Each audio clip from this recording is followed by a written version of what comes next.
المنتخب المصري الثاني الرهوان الثاني يتعادل مع منتخب الكويت في المباراة الافتتاحية لمنتخب مصر 1-1. أنا مش عارف منتخب مصر عايز إيه.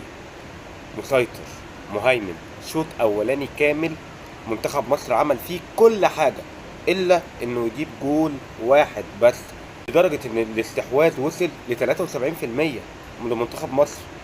عامل ماتش حلو، شكله في الملعب حلو، كل حاجة حلوة إلا إن إحنا نجيب أجوان.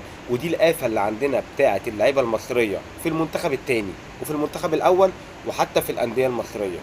إحنا عايزين إيه عشان نجيب جون؟ ناقصنا إيه؟ هو إحنا ما بنتمرنش على الحاجات دي؟ أكيد في حاجة غلط. حتى لما أخدنا ضربة الجزاء ضاعت.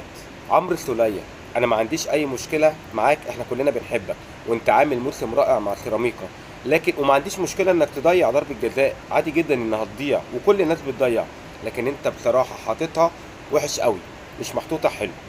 حتى في ضربه الجزاء الثانيه قفشه، مع احترامي الكامل ليكي قفشه، وان احنا جبنا جون والحمد لله تعادلنا، لكن عايز اقول لك انك حاططها وحش جدا وكانت كمان ممكن تتصد. محتاجين نتمرن على الحاجات دي.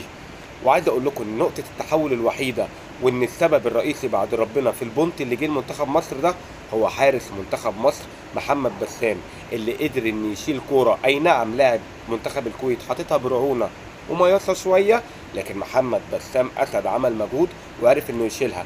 ودي نقطه التحول اللي جابت لنا نقطه وما خسرتناش، جابت لنا نقطه في المجموعه، غير ان احنا جالنا نقطه في الحقيقه يعني بسبب الكور المهدره. المدرب منتخب الكويت مدرب محترم، مسكنا تلت ساعه نفخنا كوره، ضغط عالي من فوق خلانا مش عارفين نقف على رجلينا، وقدر يلعبنا وكمان قدر يجيب جون.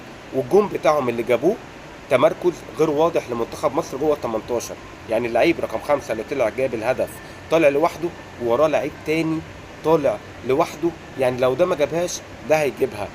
احنا واقفين غلط، بندافع غلط، ضيعنا اسهل 3 نقط.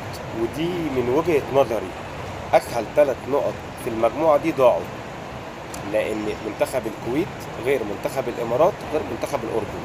اللقاءين اللي جايين اصعب من لقاء الكويت بكتير. المكسب بيجيب مكسب، وعشان كده كنا بنتمنى ان 3 نقط دول عشان نثبات ثقة وندوس ونكمل في المجموعة. عايزين ننسى الماتش ده ونعديه ونبدأ نفكر في المباراة القادمة، مباراة الإمارات، نستعد ليها كويس. ولازم نشوف حل في الكور اللي بتضيع، احنا لازم نبدأ علشان نكسب نجيب اجوان.